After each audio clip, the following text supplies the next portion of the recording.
Hello, my name is John Langford, and I've been a devotee of the Railways of Ireland for more than 60 years. The Bagenalstown and Wexford Railway has had a special place in my affections for a long time. Why should this particular section of railway remain special to me and indeed many other railway enthusiasts, both Irish and English? This article in the Railway magazine for May 1953, and that's 60 years ago, first caught my imagination. Your lovely viaduct over the mountain river, that glorious stream tumbling down from the foothills of Mount Leinster, 2,610 feet, so my maps told me. This is no place for a dissertation on the history of this remarkable railway, conceived, as we all know, as part of a direct main line from Dublin and the interior of Ireland to Wexford and the southeast coast. But here is a map, and Michael Patterson will point out to you one or two salient features.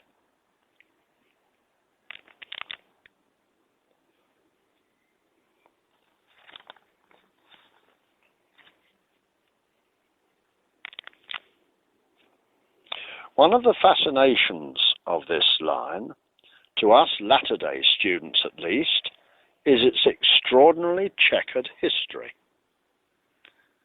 It closed to traffic many times, only to be reopened later when, through the vision and intervention of many other individuals or railway companies, finance became available.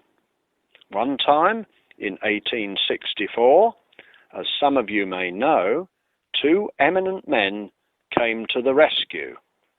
Standish Mott, that's M-O-T-T-E, of the English Bar, and one of your redoubtable ancestors here at Borris, Arthur Kavanagh. For any of you unfamiliar with our story, this fact from nearly 150 years ago may whet your appetite to go a little deeper.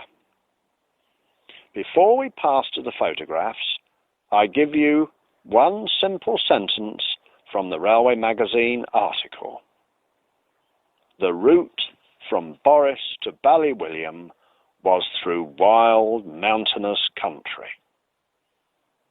This may be commonplace to you, County Carlow people, but it was music to my ears, and it caused me to cover this stretch of line on foot in March or April time one year, to the plaintive cry of the curlew from the foothills of the Blackstairs Mountains.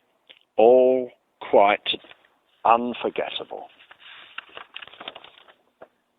We must remember that the regular passenger service, sparse as it was taken off in 1931, over 80 years ago now, but the line lingered on for goods, mainly coal and sugar beet, and the occasional passenger excursion for sporting fixtures, and of course, rail tours for railway enthusiasts. So, seeming remoteness, wild country, curlews, the vision of early entrepreneurs, financial vicissitudes, and railway politics on a grand scale were more.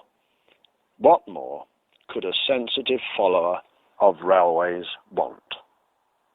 So here are some photographs of the line in its last days, some of my own taking, plus some from friends.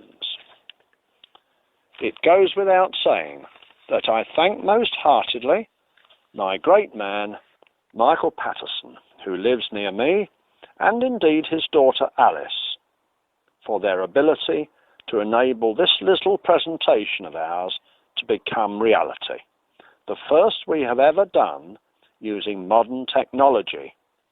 So please forgive any imperfections.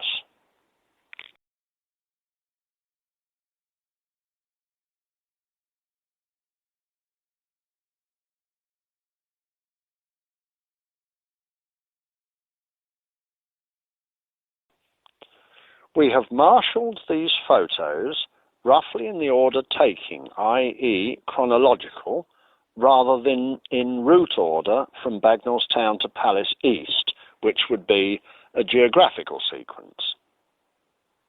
The first few are taken at Palace East, the remote railway junction where your line from Bagenalstown and Borris joined the line to New Ross and Waterford. These were taken by myself and Chris Gamble, who sadly died in 2007, in December 1959.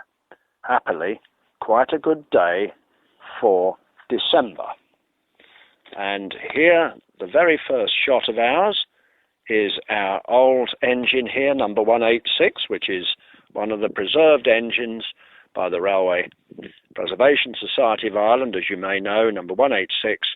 Here it is at Palace East with a train from Wexford to Waterford. And looking the other way, here is the junction station at Palace East. You can see the name board there with another engine you will see in the bay platform. And that was working a sugar beet special. This is December, don't forget, from your line, from Carlow actually, from Carlow to Palace East. Close-up view of the engine on the beet special, number 198, a candidate for preservation, but sadly didn't make it. 186, the other engine did, but not 198. And here is a picture of 186 and train, which had to clear the main line for the train coming from Waterford to Wexford. You had to try and cross the two trains here without any proper loop. Interesting place altogether.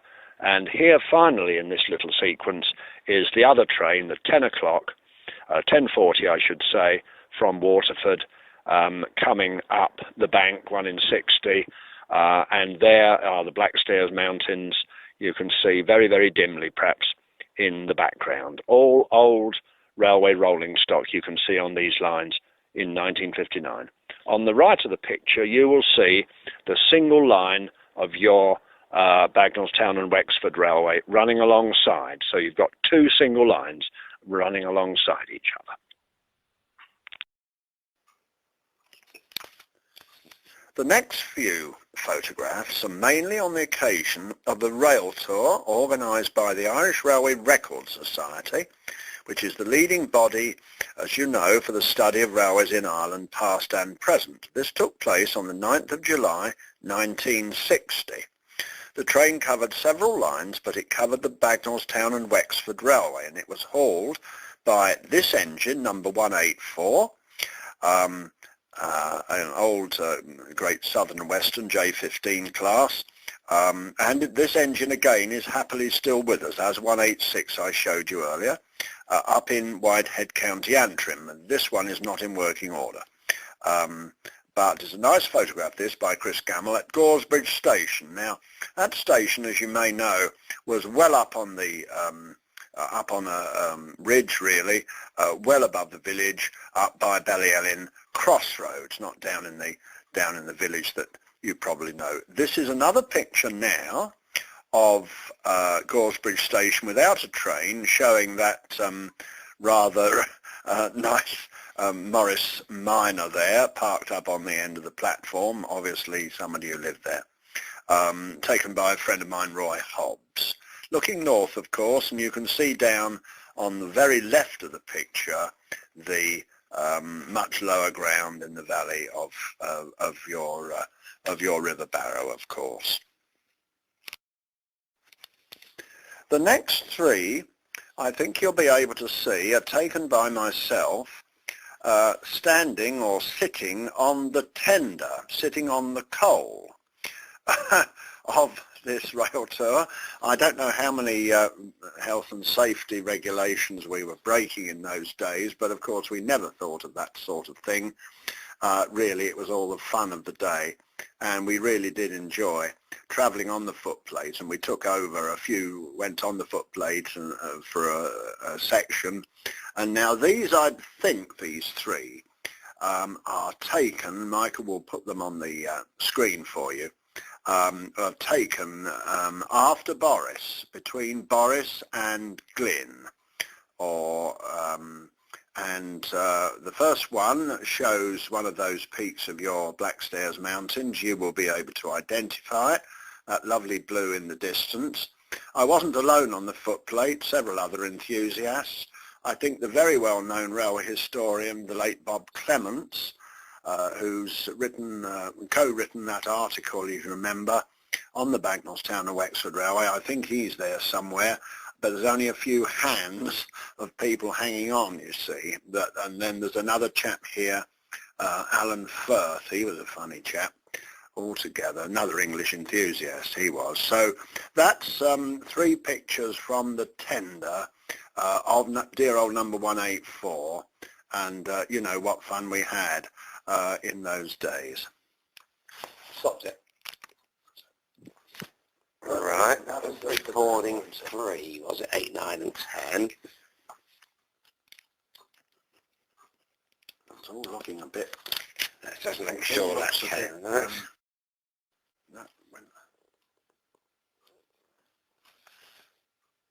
The next 2 pictures are at Ballyling Siding. This rail tour again, 9th of July 1960. This was the location of a very early railway station on this line called Glyn. As you know, the village is called Glyn. Down below us, it's on the left, of course, and these pictures we're looking north.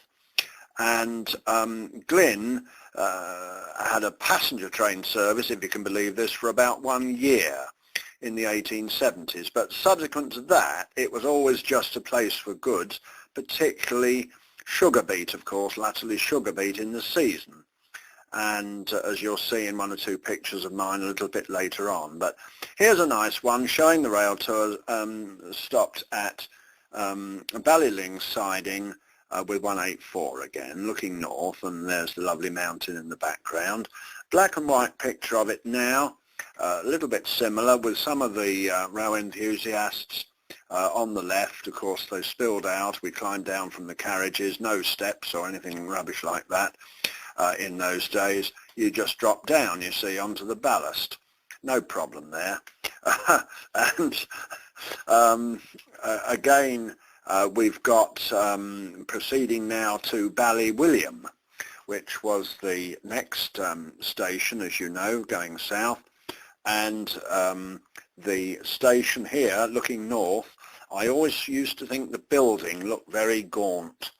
That building there. I visited it once or twice, and obviously it was inhabited, but milepost on the right of the picture there, 98 3/4 I think it is, from Dublin Kingsbridge. Now, mileages in Ireland tended to be done from Dublin on the different lines fanning out, Great Northern, Middle and Great Western, Great Southern and West and so on. And from Dublin, Kingsbridge, Houston, of course, in present parlance, that is a nice stone milepost, 98 3/4. Looking north then with no train, and the final shot of the rail tour now is the rear of the train with a lovely old carriage. Not sure of its provenance, but it certainly goes back, you can see, with some of the Grisers, we used to call them Grisers, rail enthusiasts, on the back balcony. It was an open balcony. You could ride on there as the train proceeded. Great fun, of course, get photographs as the train proceeded. So that's the rear of the train, looking south now in the station at Ballywilliam. And we're looking now south towards Palace East, which of course is the next station. And there were all sorts of battles in the Victorian years about who should have the actual ownership of the section of railway between Ballywilliam and Palace East. You wouldn't believe now that such a today insignificant section of railway would be fought over. But it's all in that article by Clements and Wrotsley, and I do commend any of you of this historical bent to read that article, and Michael will give you cause you to be given a copy if you haven't got access to the requisite railway railway magazine. So that was the rail tour on that date, and now the following pictures, some of them are not very good because they're taken in rather poor weather, but the first one is quite nice, taken by Michael Patterson himself, who went there in fairly recent years. This is the outside, as you can probably gather, of Bagenalstown Station, and of course a very fine. Many of these railway stations of the 1850s and 1860s were extremely nice pieces of architecture, and most of them, happily, Carlow and Athy and Bagenalstown in your neck of the woods are with us today, happily, and that's an example, and that's taken by Michael, a colour picture of the outside of the station. Now, my last trip over the line was in the November of 1962, which, as you know, is the last winter of your Bagenalstown and Wexford Railway, because it was closed officially on the 1st of April 63. Now, that's 50 years ago, and I imagine the events that you're holding today in Borris House will remember, or are remembering really, the 50 years since the closure of your railway. And the book, indeed, that you're producing will indeed be a more fitting, lasting tribute than my poor notes and photographs will be. But at least we are trying to remember that little bit of railway heritage that is today probably so obscure in many people's minds. Now, these pictures are not very good. They're taken on the 30th of November 1962, and the weather was not very good. But here we have Bagenalstown Station looking north with our, on the right, our sugar beet train, sugar beet empties this is, of course, coming south from Carlow, and I'm just about to join that train at Bagenalstown. There's another goods train also present in the other platform going north. So you've got two trains there. And looking the other way now, I'm standing on the platform at Bagenalstown. The station name board is on the extreme left, and the things to interest you here, apart from the signal box on the right, is the engine shed. Now, that engine shed was only opened during the beet season each year. You know about the beet campaign from October to January every winter in Ireland. Very important in those days. And the sugar, of course, the beet, went to Carlow from your area, and there are other factories at Mallow and Tuam and Thurles. 4 beet factories created in the 1930s by CSE, that's Commemorating, I think is the pronunciation in Englishman's terms. You can see the junction in the very distant of this picture, the junction of the line, and there is the bracket signal in the middle of the picture that would take you down the line towards Borris, you see, and not round to Kilkenny, which of course is the main line today. But the engine shed there is the significant thing, with 2 engines in steam ready for the beet trains. Another one here, this is an old picture taken by the late W.A. Camwell, who was a great photographer of railways in the 30s and 40s and 50s and so on, with an old tank engine shunting at Bagenalstown with the engine shed and so on in the background. And you might recognise somehow, though it'll be much overgrown now, that site. Carrying on down the line now, again these pictures are not good. This station you might even recognise as it's your very own station at Borris. I'm looking south, little signal box at the end of the platform, and I'm looking south towards the viaduct. Very dimly in the background you might pick up the Black Stairs, the outline of the Black Stairs mountains, but rather desolate. I took that actually later in 1962, well actually earlier, in the June, and you wouldn't think it was June, 1962. This one is an earlier shot taken by a friend of mine, Les Dent, shows a passenger train at Borris Station, a football excursion that ran up from Chapel Station, just beyond Palace East there, conveying football. I'm not quite sure, perhaps somebody in the audience may know, 12th of July 1959, a long time ago, but who was playing who? Michael might tell you, because I think he knows. But I haven't got it recorded whether it was who the contenders were. But that's a two-car diesel, little diesel train. Now, the next one, we're coming south now. You know this site better than I do.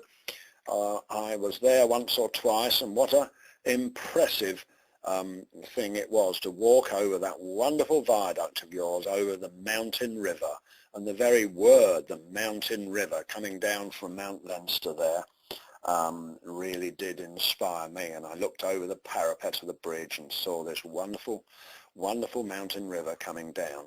And I'm looking south, Kilcoltrim Cutting, straight ahead. Of course, this line was built for double track, just to remind you. It was going to be the main line from the interior of Ireland and indeed Dublin down to Wexford. So it was well engineered, and that cutting was through the hard rock, and there's an overbridge. You can just see it in the background, Kilcoltrim. Another nice picture here by Michael Patterson. It's so nice that he's able to be with you today. I'm with you in spirit, but he is there with you, and I'm most pleased that he is. And that's another nice picture by him of the viaduct. I mean, it's well known to you, but a great inspiration to me when I first looked at it. And finally on this day, again a poor day, we're at Ballyling siding. You remember I said it was retained for beat in the winter, and this was the November of '62, the last winter for beat. And here's our engine number 151, old J15 again, about to detach some wagons. Quite a long train, notice, you know, you're not talking about just 2 or 3 trucks. Some empty wagons for the beat at Ballyling siding. And there's your mountain in the background. So that's all I have for you on that day. The last 4 shots, I'm just going to present 4 more shots for you, are taken by what I think to be the very last passenger train over the line, and I wasn't on this train. It was the 23rd of March, '63, which you can detect is only 1 week before the line finally closed. And these pictures taken by a friend of mine, Roger Joannes, lives in North Devon, and he was able to be on this train, and it was operated by the Royal Belfast Academical Institution, if you can believe that. Royal Belfast Academical Institution. And they ran a rail tour down over your line on the 23rd of March, '63, engine 151. Here we are at Bagenalstown, engine shed on the right. Station is lost, actually. It's in the distance there, and the goods yard still active with the crane and everything on the left.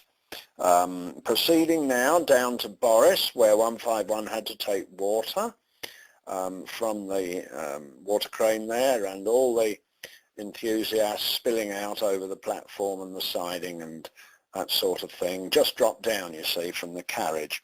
Didn't need steps. Another shot, a better one maybe, looking south in Borris Station with your station building there and looking out towards the viaduct, and you can see the engine. There's guys up on the footplate and standing on the tender and that sort of thing. So don't worry too much about the health and safety issues once again. Last shot of all, and I'll say goodbye to you after this. And I apologise for the state of some of these. There's this same train, of course, at Ballywilliam.